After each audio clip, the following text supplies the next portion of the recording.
Pencil और eraser बचपन की यादों के वो दो हिस्से हैं जिसे आप चाह के भी मिटा नहीं सकते। चाहे आपके इरेजर कितने ही अच्छे क्यों ना हो, जब पेंसिल से लिखने में गलतियां हो जाती थी तो मिटाने के काम में आता था। अलग अलग रंग और अलग अलग खुशबुओं वाली इरेजर उस दौर में काफी ज्यादा एक्साइट किया करते थे।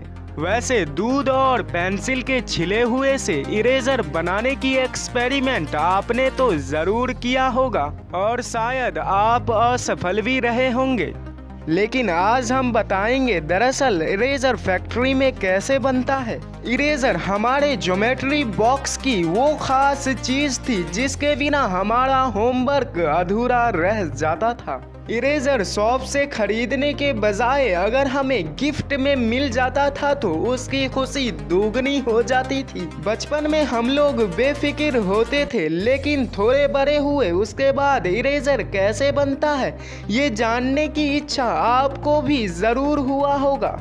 तो चलिए फैक्ट्री में इसकी मेकिंग के बारे में बताते हैं और आपकी उत्सुकता थोड़ी सी कम करते हैं। इरेजर को बनाने के लिए जो सबसे अहम चीज है वो है रबर, जो कि नेचुरल और सिंथेटिक दोनों रूप में मिलता है। नेचुरल रबर को रबर की पेड़ से निकलने वाली लेटेक्स से बनाया जाता है, वहीं सिंथेटिक रबर बनाने के लिए पेट्रोलियम प्रोडक्ट इथाइमीन और सेंथरीन का यूज किया जाता है। वैसे ज्यादातर इरेजर बनाने के लिए सिंथेटिक रबर का यूज किया जाता है क्योंकि ये थोड़े सस्ते में मिल जाते हैं, लेकिन इन्वायरमेंट के कारण अब ये लोग नेचुरल रबर का भी यूज करने लगे हैं। टेक्नोलॉजी में एडवांटेज के कारण नेचुरल रबर को भी सिंथेटिक रबर की जितना मजबूती दिया जा सकता है। दोस्तों आपने तो शॉप पे रंग बिरंगे इरेजर देखा ही होगा।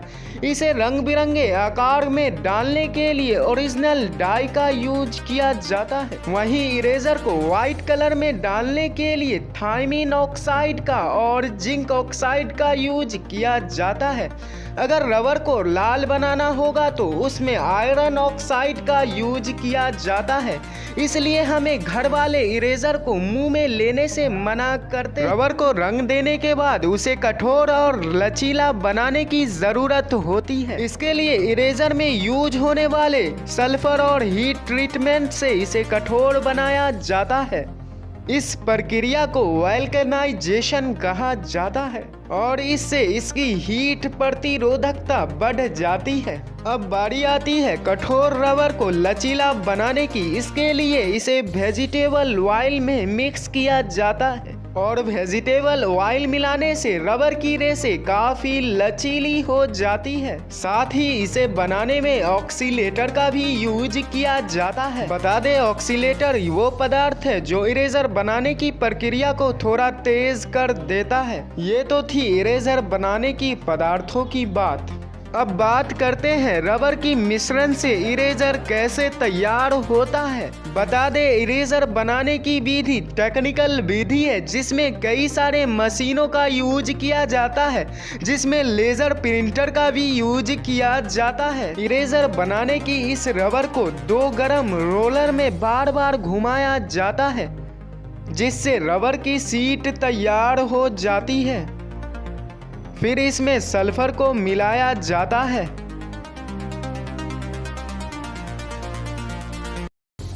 अब बारी आती है इसमें ऑर्गेनिक डाई मिलाने की। इसमें ऑर्गेनिक डाई कम से कम 10 मिनट तक मिलाया जाता है और उसके बाद इसमें वेजिटेबल ऑयल को भी मिला दिया जाता है और इस मिश्रण को दोबारा रोलर में डाला जाता है ताकि ये सही रंग और मोटाई हासिल कर ले।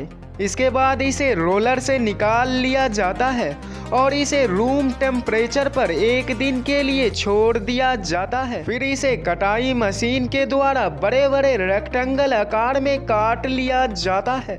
इस कटे हुए टुकड़े को फिर स्टीम प्रेशर में डाला जाता है। स्टीम प्रेशर में इसे 20 मिनट के लिए 160 डिग्री टेम्परेचर पे छोड़ दिया जाता है। प्रेशर की मदद से ये रबर और चपटा हो जाता है। स्टीम की गर्मी से ये रबर थोड़ी सी सख्त हो जाती है। और क्यूरिंग प्रोसेस को रोकने के लिए इसे ठंडे पानी में डाल दिया जाता है। फिर इसे कटर मशीन के द्वारा छोटे छोटे टुकड़ों में काट लिया जाता है। फिर इसे एक और मशीन में डाल दिया जाता है जहां एक कर्मचारी इसमें टार्क मिलाते हैं। टार्क इसलिए मिलाया जाता है ताकि ये रबर आपस में ना चिपके और इस मशीन को थोड़ी देर घुमाया जाता है। फिर इसके बाद आखिरी स्टेप होता है इन रबर की लेबलिंग और पैकिंग का।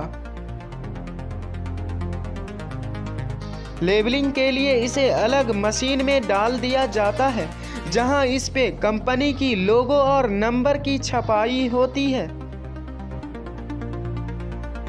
अब ये रबर पैकिंग के लिए तैयार हो चुके हैं।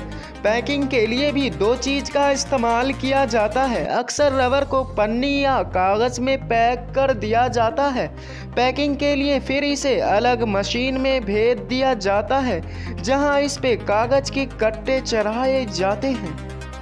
अब ये रबर डायरेक्ट शॉप के लिए तैयार हो चुके हैं जहां से बच्चे इसे खरीद सकते हैं और अपने डेली लाइफ में इसे यूज कर सकते हैं।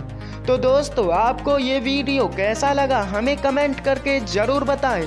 फिर मिलेंगे अगले वीडियो में, तब तक के लिए good bye. Thank you very much.